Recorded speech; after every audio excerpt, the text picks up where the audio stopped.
الحمد لله رب العالمين اللهم صل وسلم وبارك على سيدنا ومولانا محمد وعلى آله وأصحابه والتابعين.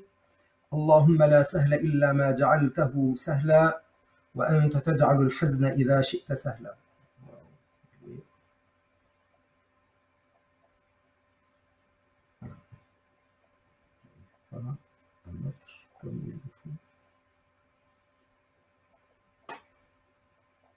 ما شاء الله.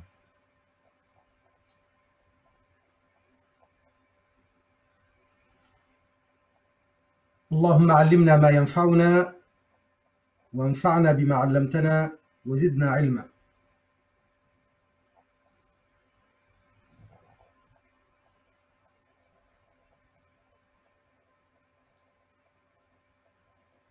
اللهم صل وسلم وبارك على سيدنا ومولانا محمد وعلى آله وأصحابه والتابعين. أما بعد. Nous parlons aujourd'hui de ceux qui méritent Al-Jannah. De ceux qui méritent Al-Jannah. Les qualités, les critères à partir desquels on mérite Al-Jannah. Bien entendu, dans Al-Qur'an Al-Karim, à beaucoup d'exemples, il y a la mention de Al-Jannah et ceux qui méritent Al-Jannah pour telle ou telle qualité, pour tel ou tel acte.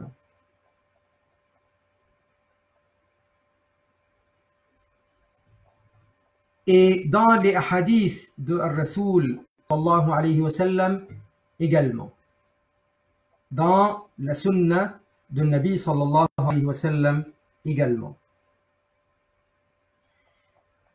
Là où je voulais en venir, c'est profiter de ces moments-là où on est en train de nous préparer pour Ramadan pour nous engager dans la purification de notre âme, de notre cœur, pour nous engager dans le mois de Ramadan avec un cœur pur, avec une âme purifiée, avec une intention qui est sincère, avec une action qui est déjà intensifiée avec cet état d'esprit, avec cet élan de piété que nous pouvons nous engager à effectuer, à pratiquer,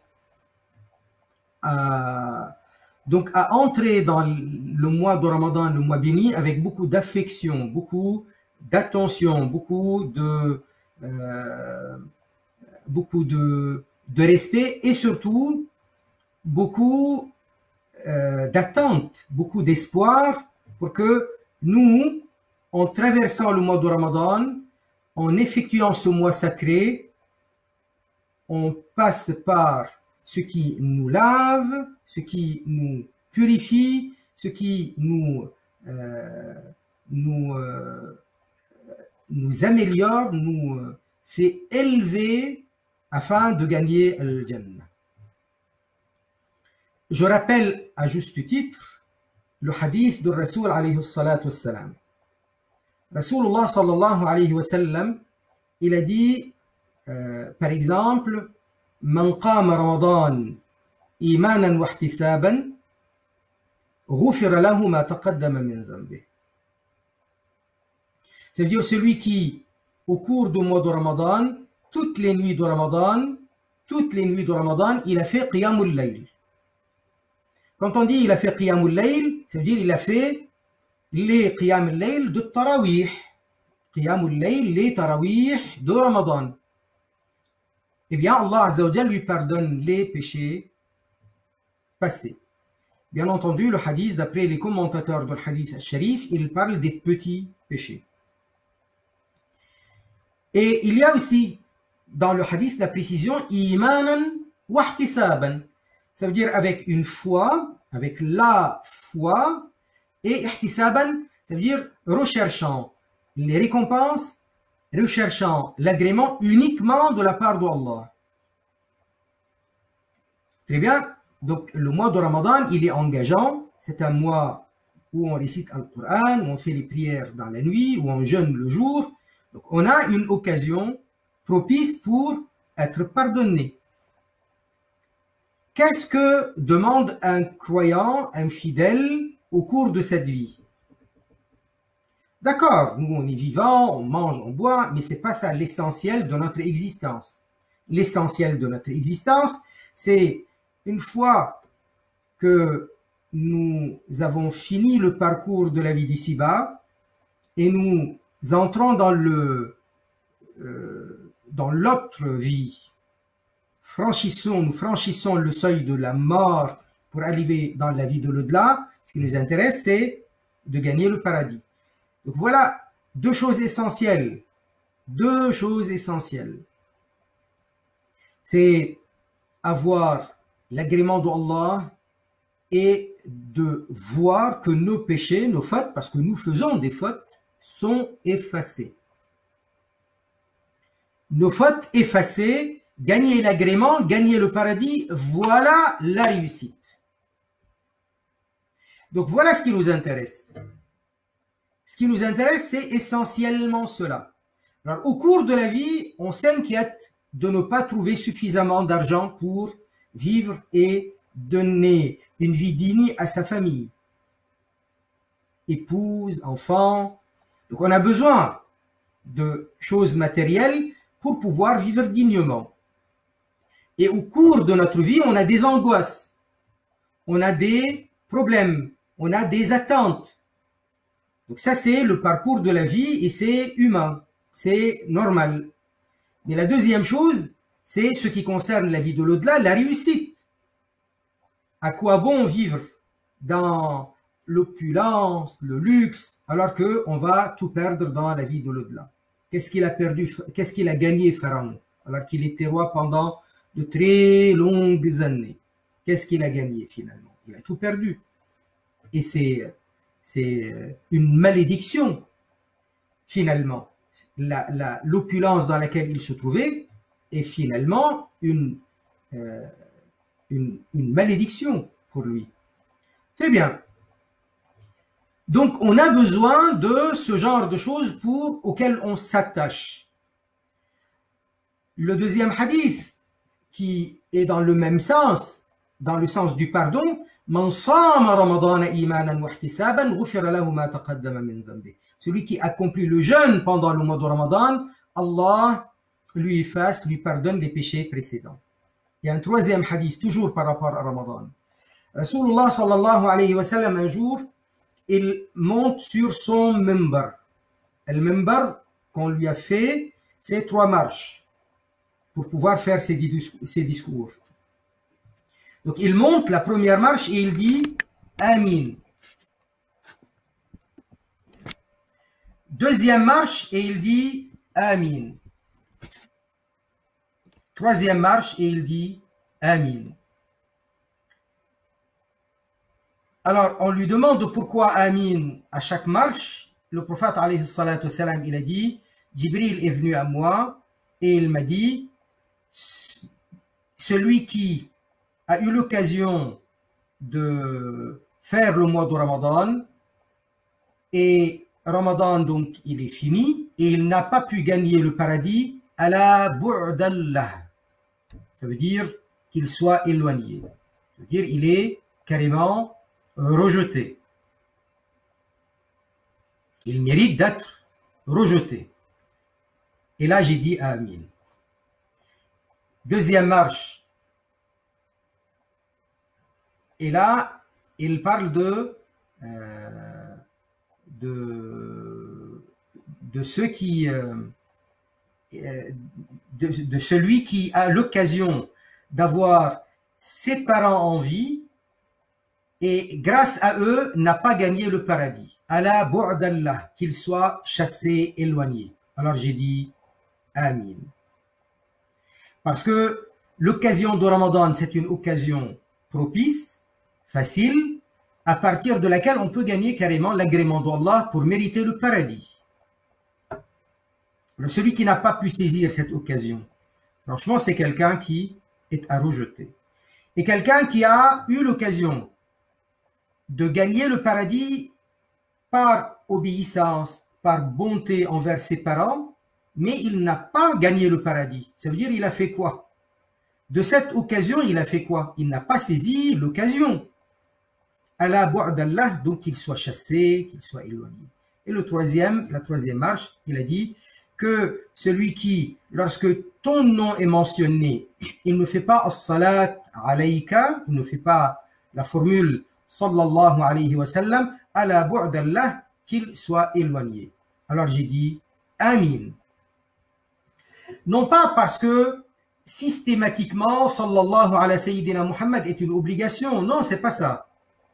Mais ça révèle que le cœur n'est pas à ce point-là attaché à l'amour de Rasoul alayhi as-salatu wassalam. Le musulman en général, quand il entend parler du prophète, tellement il aime le prophète, la première chose qu'il fait, c'est qu'il va ressentir au fond de lui cet attachement à Rasulullah alayhi salatu wassalam, et ça va lui faire réagir même la bouche. Même peut-être ça va lui faire réagir les yeux. Peut-être qu'il va même pleurer. Mais en tout cas, au moins, si ça ne provoque même pas la formule sallallahu alayhi wa sallam, ça veut dire quel cœur il a, celui-ci. Quelle chose on ressent lorsque on se rappelle nos parents. On est loin d'eux, par exemple, et on se rappelle d'eux. On a cette nostalgie, on a cette affection, et puis après, on doit être reconnaissant. Et là, on a Rasulullah, l'homme qu'Allah Azza wa Jal a choisi. Il l'a choisi parce qu'il est le meilleur pour pouvoir porter son message pour nous, pour notre salut dans cette vie et dans l'au-delà. Et il est venu. Et il a lutté, et il a souffert. Et grâce à son effort, nous, on a l'iman. Quelle reconnaissance avons-nous envers lui, alayhi as-salatu wassalam? Cette reconnaissance, elle est palpable. Lorsqu'on a le cœur qui déborde d'émotion à entendre le nom de Nabi, alayhi as-salatu wassalam, au point de provoquer as-salat wassalam alayka Rasulallah. C'est de cela dont il s'agit. Ça veut dire quelqu'un qui a cet attachement, il va dire as-salat ala nabi. Celui qui ne dit pas as-salat ala nabi, ça veut dire que ça n'a provoqué rien du tout en toi. Ça ne t'a pas ému d'entendre le nom de Nabi alayhi salatu wassalam. Ça n'évoque rien pour toi. Donc c'est ce hadith-là. Nous avons des occasions plus chères encore que l'or, et la personne les dilapide, les balance par la fenêtre. Il ne les saisit pas pour gagner le paradis. Quel malheur! Que dit? Donc, j'étais en train de parler de ce hadith de Nabi alayhi salatu wassalam. Et je voulais faire une comparaison avec quelqu'un à qui on donne un capital dans ses mains.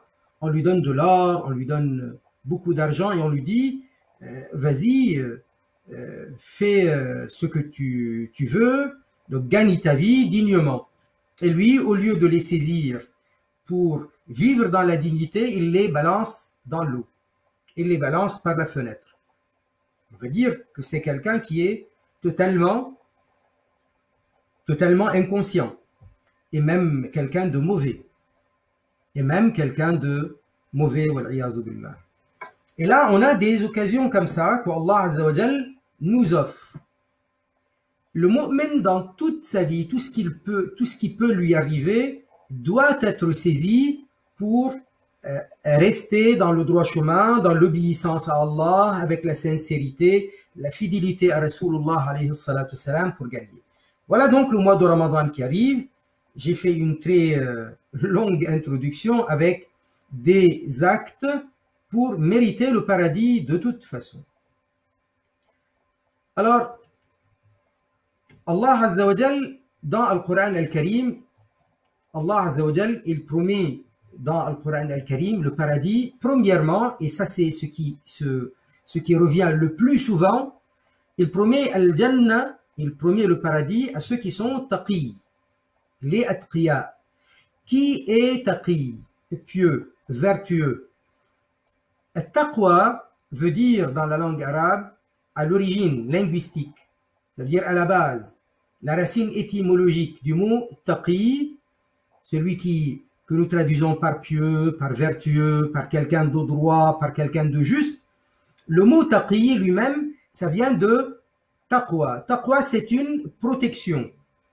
Ittaqa, ça veut dire il se protège, se prémunir. Ittaqa, il se prémunit. Se prémunir de quelque chose, se protéger, rester derrière des boucliers. C'est ça, le taqwa. Donc, se protéger de quoi? Se protéger de la condamnation au châtiment. Et comment se protéger donc du haram? Se protéger de la désobéissance, se protéger de la condamnation au châtiment. Comment? En s'abstenant de commettre du haram et en s'abstenant d'outrepasser les droits, en s'abstenant de la désobéissance à Allah. Autrement, il s'applique dans l'obéissance à chaque fois qu'il y a une obligation, il ne la néglige pas. Donc il est constamment dans la pratique des obligations sans négligence et constamment dans l'abstinence de ce qui est haram, de ce qui est injuste, de ce qui est mauvais, de ce qui est péché. Donc, at-taqwa à l'origine, ça vient de ittaqa, il se prémunit, il se protège. Le taqi, donc, c'est le pieux, le vertueux, le juste, le droit. Mais pourquoi on l'a appelé taqi? Parce qu'il se prémunit de quoi? Il se protège de quoi? De la condamnation au châtiment. Pourquoi la condamnation au châtiment? C'est parce qu'il obéit à Allah Azza wa Jal. Il se protège des péchés, de la désobéissance, de l'outrance, de l'injustice. Et il se protège comment? Par la pratique, par l'application, il s'applique dans la conformité aux ordres d'Allah, aux obligations prescrites par Allah Azza wa Jal. Donc, at-taqwa, pour résumer, c'est s'appliquer dans la pratique des obligations sans négligence et s'appliquer dans l'abstinence, l'éloignement de tout ce qui est péché et haram et injustice. Donc là, principalement, on a at-taqwa. Et puis après, on a aussi des qualités qui nous aident dans at-taqwa et qui nous aident à rester dans at-taqwa. Donc l'essentiel, c'est cela. Allah Azza wa Jal, il dit dans le Coran al-Karim, déjà dans Surat al-Baqarah, Alif Lam Mim, ذَلِكَ الْكِتَابُ لَا رَيْبَ فِيهِ هُدًى لِلْمُتَّقِينَ. Voilà le livre, ça veut dire Al-Qur'an, la rayba fihi, nul doute à son sujet. Hudan lil muttaqin, il est un enseignement de droiture, de bel orientement, pour qui? Pour les muttaqin. Alif Lam Mim. Ça c'est le livre, là ça désigne Al-Qur'an Al-Karim. La rayba fihi, il n'est nul doute à son sujet. Hudan lil muttaqin, il est huda. C'est quoi le huda? C'est la belle direction, le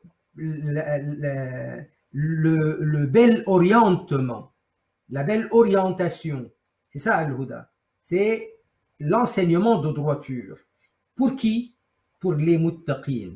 Parce que ceux qui ne sont pas muttaqin, ceux qui ne sont pas pieux, qui ne sont pas vertueux, ils ne pratiquent pas conformément et de façon appropriée al-kitab, al-Qur'an. Et puis après, Allah Azza wa Jal, dans les versets d'après, il décrit qui sont les muttaqin, qui sont les pieux.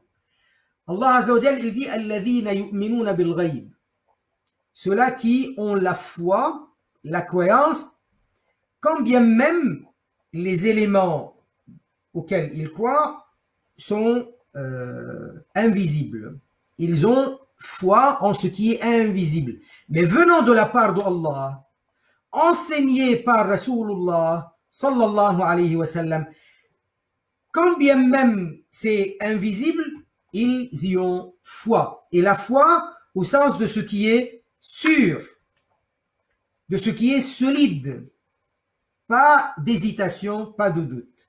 Alladhina yu'minuna bil ghayb, ceux-là qui ont la foi en ces enseignements-là, quand bien même c'est invisible. Ghayb.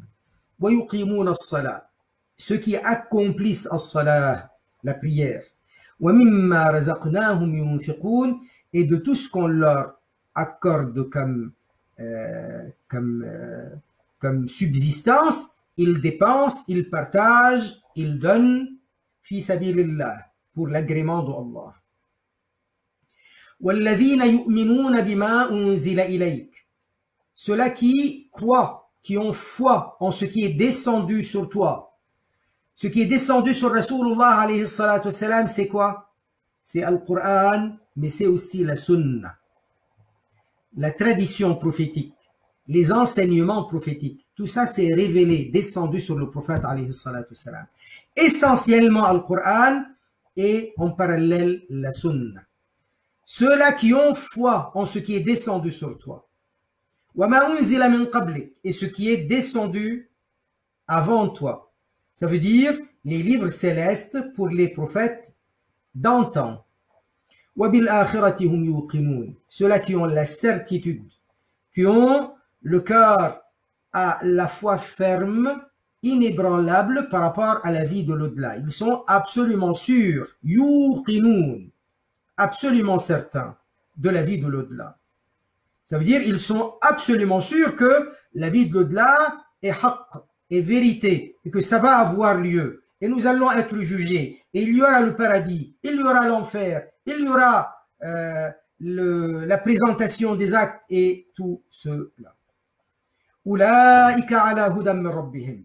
Ceux-là, ils sont adeptes d'un bel orientement, une belle orientation de la part de leur Seigneur.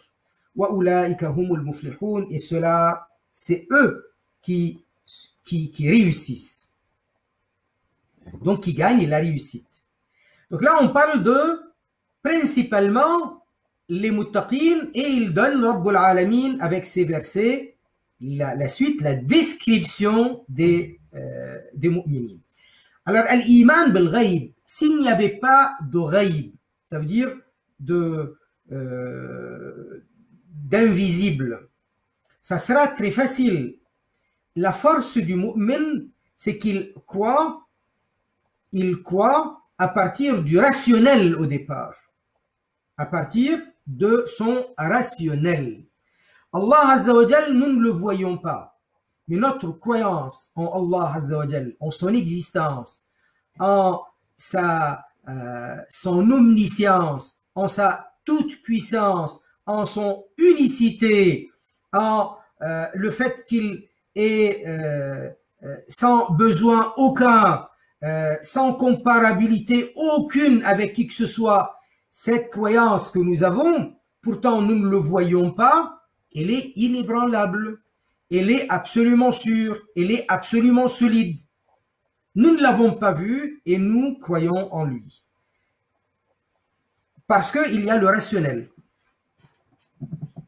N'est-ce pas? Principalement, sans aller dans le rationnel de celui qui a réfléchi, qui a médité, nous avons un Nabi alayhi salatu wassalam qui est venu. Et il nous a annoncé qu'il est Nabi. Et un Nabi alayhi salatu wassalam, il représente toutes les qualités les meilleures. Et un Nabi alayhi salatu wassalam, il a manifesté l'approbation de sa véracité en manifestant des miracles, des mu'jiza. Donc ça prouve qu'il est effectivement prophète. Et notre prophète alayhi salatu wassalam, dont la véracité a été attestée, assurée, garantie, approuvée, avérée avec les miracles Et les miracles, c'est pas un acte humain au départ. C'est quelque chose que seul le Créateur peut faire. Car al-mu'jiza par définition est surnaturel. Et l'être humain, il est naturel. Le bashar, l'être humain, il est naturel. Il est notre semblable du fait qu'il est humain comme nous. Donc, ce que l'être humain vit par rapport aux conditions de la vie autour de nous, les conditions physiques, eh ben, il est notre semblable. De lui-même, il n'est pas en mesure de partir jusqu'à Jérusalem, de monter dans le ciel, de redescendre. De lui-même, il n'est pas en mesure de fendre la lune en deux. De lui-même, il n'est pas en mesure de connaître l'avenir et de nous le détailler. De lui-même tout seul, il n'est pas en mesure de donner de l'eau à partir de ses doigts, de sa main. Ça, c'est du surnaturel. Un être humain ne peut pas le faire. Il est être humain tout comme nous. Et donc, s'il arrive à le faire, c'est que celui qui a conditionné le monde et les humains dans les lois physiques de la nature, lui seul, Allah, peut déroger de cela, changer cela et accorder à son serviteur ce que l'homme de lui-même ne peut pas faire. Donc c'est de la part d'Allah. Il se trouve que cet homme-là, il est en train de dire qu'il est prophète. Ça veut dire envoyé par Allah. Donc si Allah lui accorde ces phénomènes surnaturels, ça veut dire qu'il est en train de l'approuver. Rien que cela, c'est la preuve de la véracité de le Coran et de la Sunna. Ajoutez à ça, il y a aussi le rationnel, parce que dans le Coran al-Karim et dans la Sunna de Nabi alayhi salatu wassalam, à maintes reprises, Allah Azza wa Jal interpelle la raison de l'homme. Afala ta'qiloun, afala ya'qiloun, ne raisonnez-vous pas, ne raisonne-t-il pas, ne voyez-vous pas, ne méditez-vous pas. Ça veut dire, Allah Azza wa Jal interpelle la raison. Parce que nous existons, le monde autour de nous existe. Certes, nous ne voyons pas Allah. Mais comment tout cela a pu exister si ce n'est par création de la part du Créateur? Et si ce monde-là et l'être humain que nous sommes est là, existe, c'est forcément par création de la part de celui qui n'est pas notre semblable. Parce que nous sommes, les humains, semblables les uns des autres. Et nous ne sommes pas en mesure de créer quoi que ce soit. Même pas comme Allah Azza wa Jal, il le dit, même pas un moustique. Même pas un moustique. Même pas une mouche.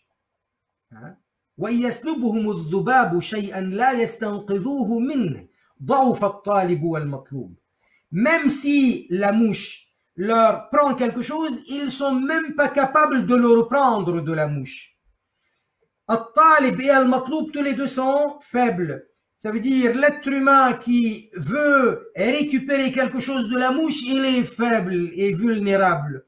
Et Al-Matloub, la mouche, celle qui est poursuivie pour qu'on lui reprenne ce qu'elle a pris, elle aussi, elle est faible. Donc forcément, Allah Azza wa Jal n'est pas notre semblable.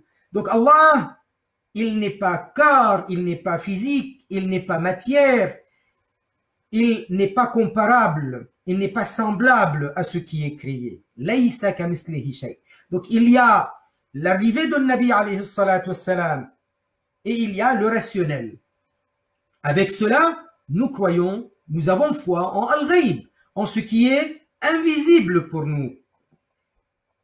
Donc c'est élémentaire dans la foi. Si on voyait Allah, ça serait pour tout le monde la même chose. Alors que là, celui qui se distingue, c'est celui qui est effectivement distingué. Celui qui se distingue des autres, c'est celui qui n'est pas terre à terre. C'est celui qui laisse le rationnel dominer et non pas les petits sentiments matériels, les petites émotions pour le matériel. Donc celui qui dit « il faut que je voie, il faut que je touche », ça c'est plutôt de l'ordre de l'imbécilité. Parce qu'il y a plein de choses que nous ne voyons pas, mais auxquelles nous croyons. Très bien. Et il y a tout le reste par la suite. Principalement Allah Azza wa Jal. Mais après, les Anbiya et notre Nabi alayhi salatu wassalam, nous ne l'avons pas vu. Mais nous avons la transmission et nous croyons en la transmission. Et puis après, il y a tout le reste. Les anges, les prophètes d'antan, ce qui va arriver dans la tombe, ce qui va arriver dans la vie de l'au-delà. Tout ça, pour nous, c'est invisible.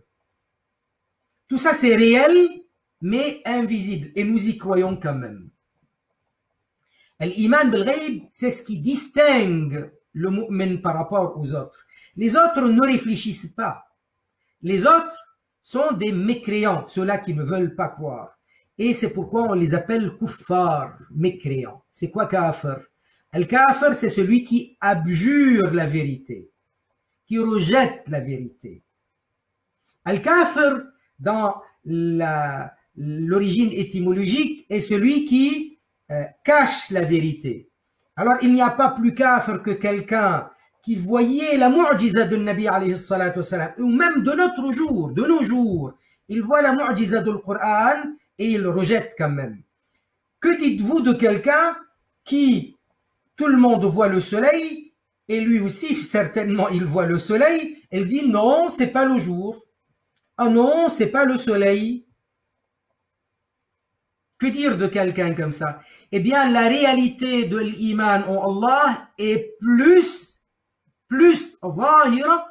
manifeste que le soleil en plein jour pour ceux qui sont capables de voir et de ressentir. C'est pourquoi un des noms d'Allah, Allahir. Allahir vient dans le sens de celui qui est invincible, mais aussi dans le sens de celui dont la réalité, dans la vérité de son existence est la plus manifeste qui puisse exister. La plus manifeste, même si on ne le voit pas. Oui, même si on ne le voit pas.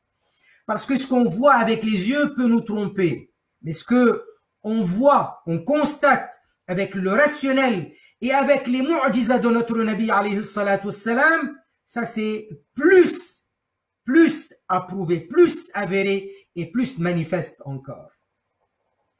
L'iman bil-ghayb nous donne aussi l'iman dans tout le reste, comme je disais par rapport aux anges, mais aussi par rapport à la rétribution et par rapport aux récompenses.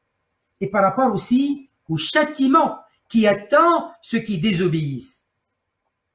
C'est pourquoi, lorsque le mu'min, il s'engage dans une adoration, il a un état d'esprit de la ibada, un état d'esprit qui l'engage dans une intensité de la foi.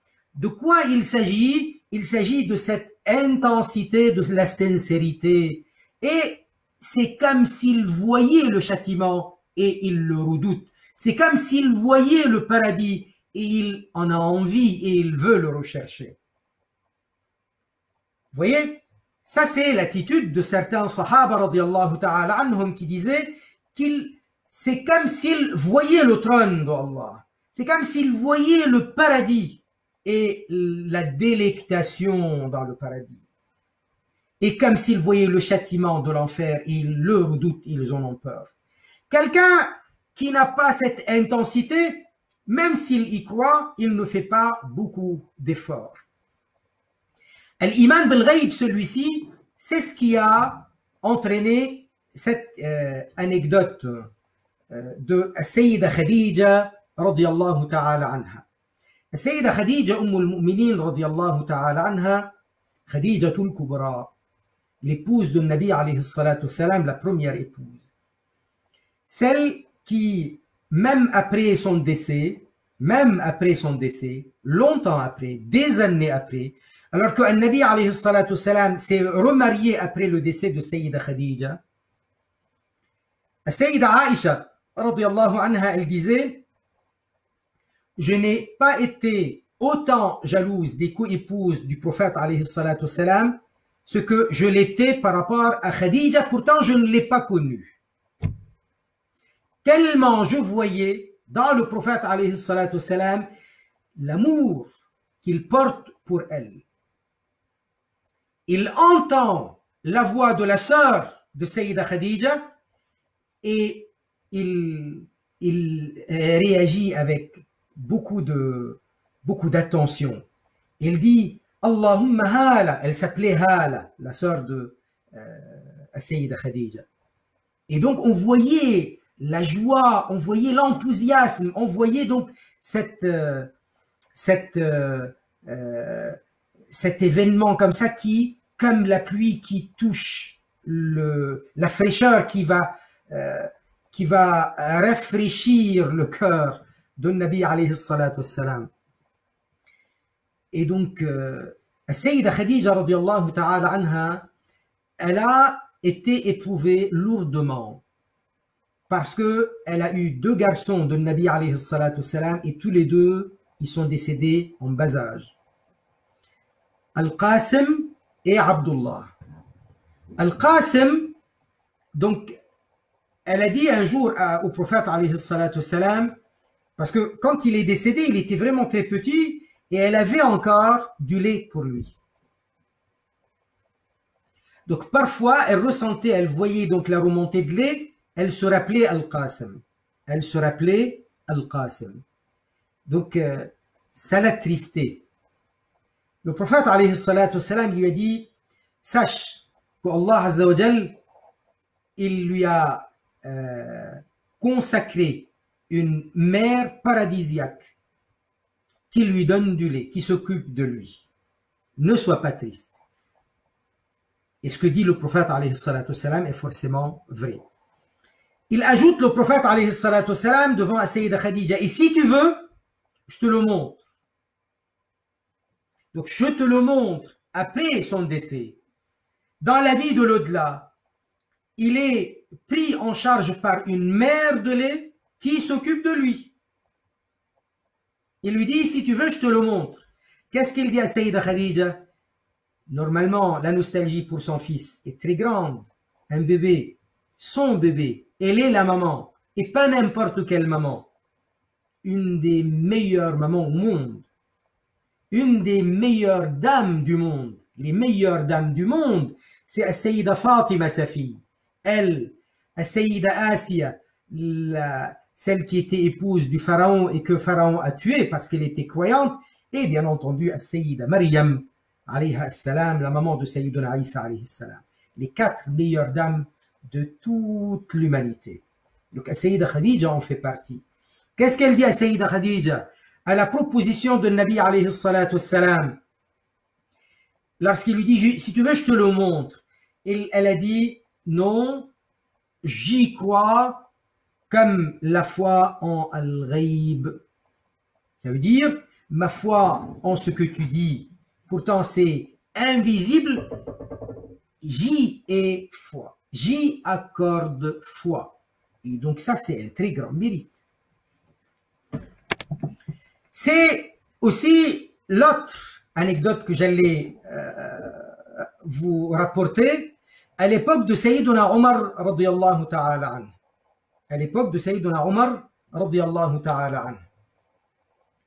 Il y avait un jeune homme qui fréquentait le masjid. Il venait régulièrement à toutes les salats. Sayyiduna Omar radiyallahu ta'ala anhu l'avait remarqué.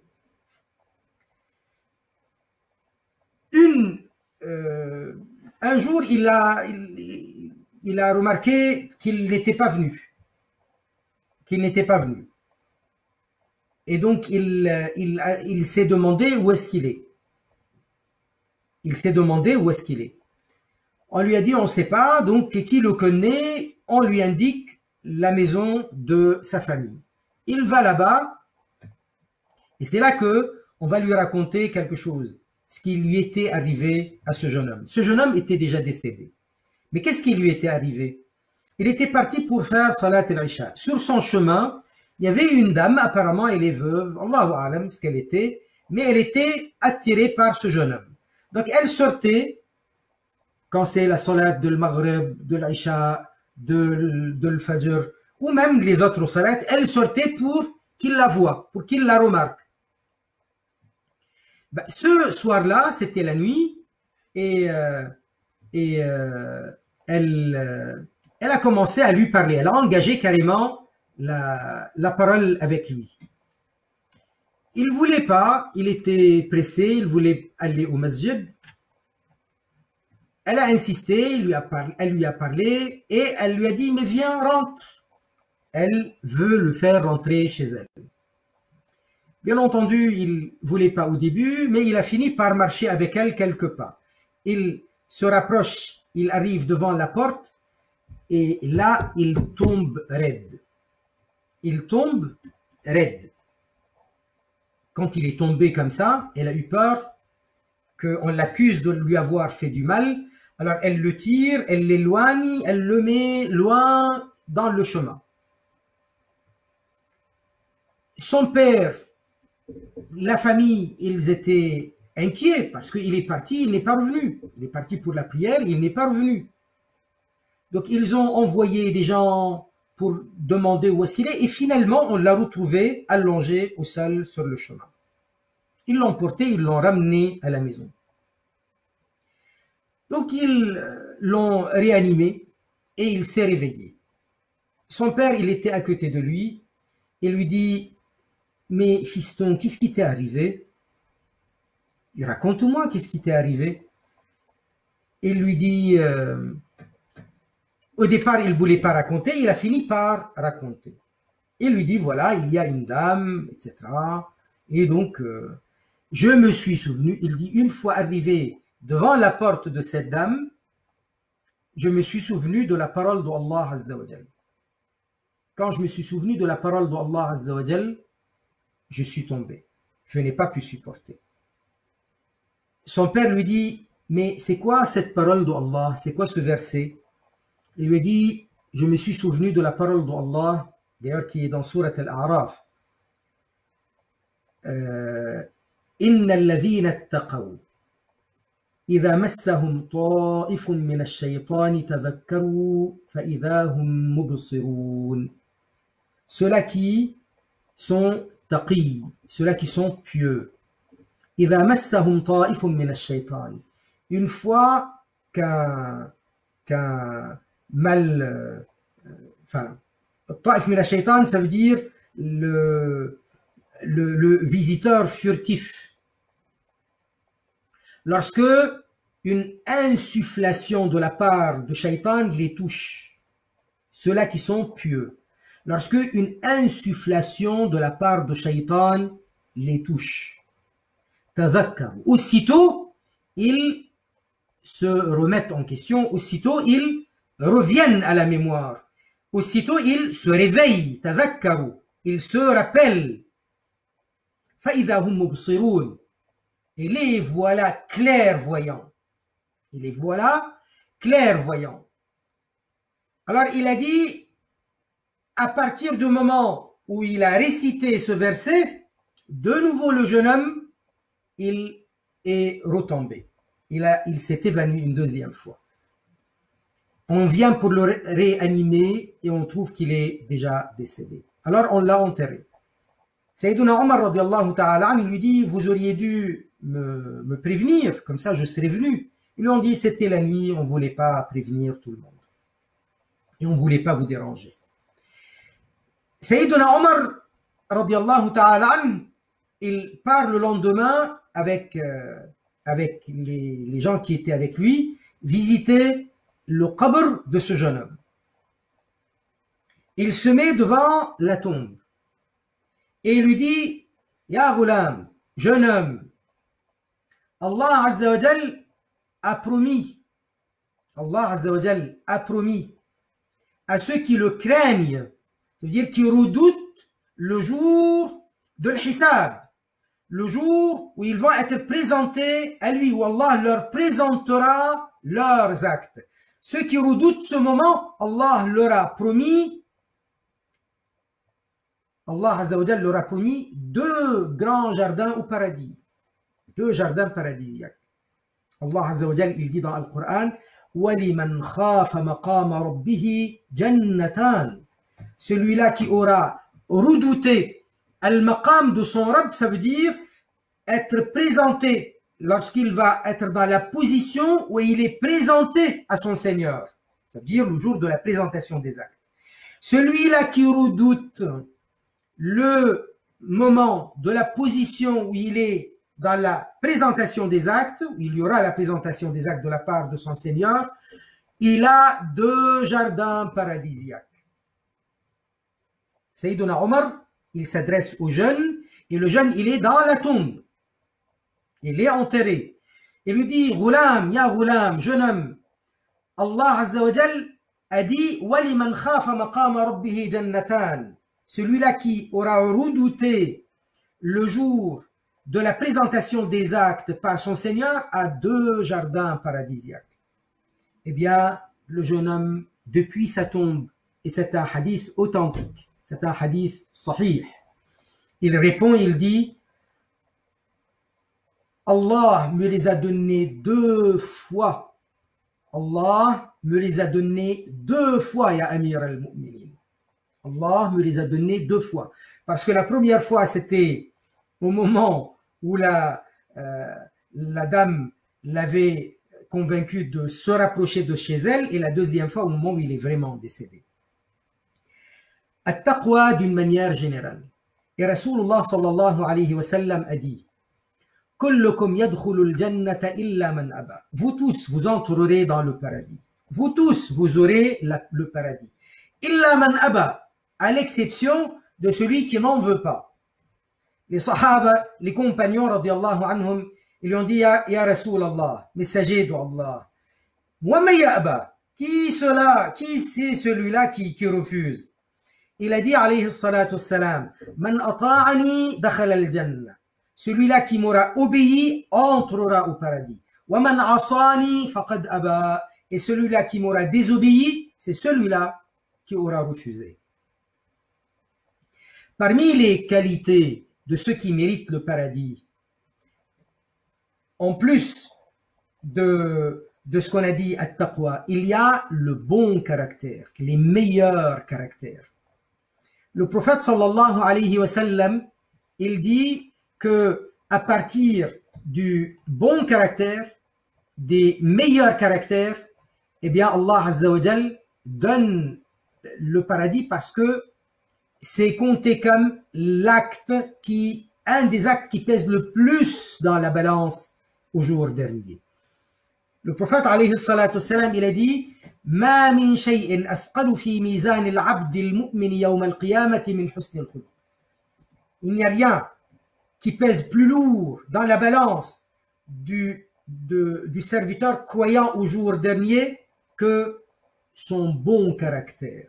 Le bon caractère, être agréable, être accueillant, être de ceux qui se comportent convenablement avec les gens, qui ne les agressent pas, qui ne les repoussent pas, qui ne leur montre pas un visage tout le temps colérique. Quelqu'un qui pardonne, quelqu'un qui ferme l'œil, ça c'est husnul khuluq, le bon caractère. Wa inna Allah yubghidul fahish al-bazi. Et à savoir, Allah Azza wa Jal n'approuve pas, condamne celui qui est fahish et qui est bazi. Al-fahish, c'est celui qui n'a pas de morale. Qui n'a pas de morale. Al-bazi, ça veut dire insolent, qui insulte, etc. Le prophète sallallahu alayhi wa sallam, il a dit, on lui a posé la question. On lui a posé la question. Quels sont les actes, ya Rasulallah, qui font plus entrer au paradis? Donc par rapport aux croyants, on parle, bien entendu. Il y a la foi, c'est indéniable au départ. Il a dit, taqwallah wa husnul khuluq. La piété, ça veut dire craindre Allah, ce qu'on avait défini dès le départ. Ça veut dire s'appliquer dans les pratiques obligatoires sans négligence et s'appliquer dans l'abstinence et l'éloignement de tout ce qui est péché et haram. Ça, c'est taqwallah. Wa husnul khuluq. Et les meilleurs caractères et les meilleurs comportements. Et il dit, alayhi salatu wassalam, akmalul mu'minina imanan ahsanuhum khuluqa. Les croyants qui ont leur foi la plus accomplie, c'est qui? C'est ceux qui ont leur caractère les meilleurs. Wa khiyarukum khiyarukum li nisa'ihim. Et les meilleurs d'entre vous sont les meilleurs pour leurs épouses. Et il a dit aussi, alayhi salatu wassalam, inna al-mu'min la yudriku bi husni khuluqihi darajata as-sa'im al-qa'im.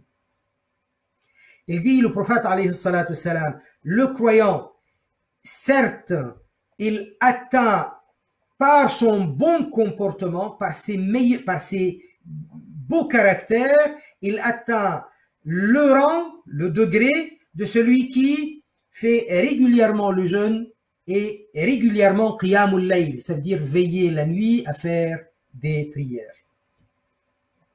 Voilà, subhanallah walhamdulillah wa la ilaha illallah, la ilaha illallah, la ilaha illallah, la ilaha illallah. Allahumma salli ala sayyidina Muhammad wa ala alihi wa sahbihi wa sallim. رب اغفر للمؤمنين والمؤمنات رب اغفر للمؤمنين والمؤمنات رب اغفر للمؤمنين والمؤمنات سبحان ربك رب العزة عما يصفون وسلام على المرسلين والحمد لله رب العالمين وبارك الله تعالى بكم. Je suis désolé, je ne sais même pas comment c'est arrivé ou ça a coupé. بارك الله فيكم والسلام عليكم ورحمة الله. À demain, Inch'Allah.